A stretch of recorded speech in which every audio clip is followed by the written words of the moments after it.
6 years ago, Boris Johnson and his group of mutant Tories, they broke this country. After financially strangling people for 6 years, they turned to a population that was made desperate by austerity and told them that Brexit was the way to a better life.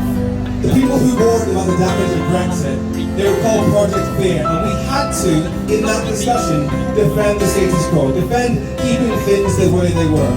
And so the Tories claimed to offer hope. But the beautiful tragedy about where we are now is that the tables have fully turned.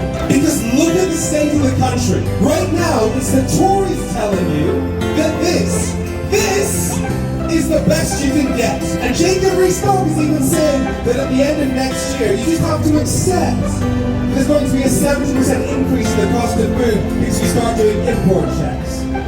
We are the ones offering cheaper food. They're telling businesses and farmers and fishing workers they just have to accept expensive red tape. We are the ones offering British businesses a chance to breathe. The Tories will tell you just have to accept that your rights are being taken away, that you're losing the right to protest, your voting rights, your rights to work in other countries.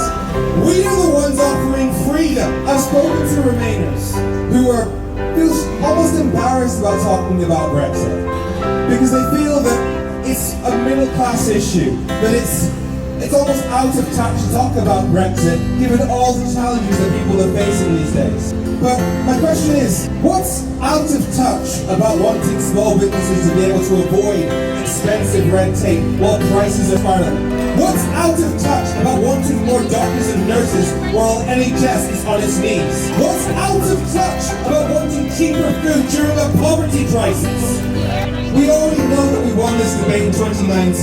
The majority voted for parties that were committed to a second referendum. So if all votes were counted equally, we would still be in the EU. But sadly, the majority was silenced by our voting system, as it always is, time and time again. If the opposition parties work together on the basis of delivering a fair voting system, i.e. proportional representation, then we won't just get the Tories out.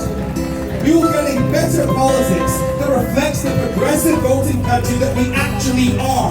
And that means progressive policies on the NHS, that means progressive policies on wealth, on taxes, that means progressive policies on regional equality, that means progressive policies on devolution, that means progressive policies on LGBT, gender and racial equality, that means progressive policies on climate change, that means progressive policies on our country's place in Europe. Because we are Project Hope!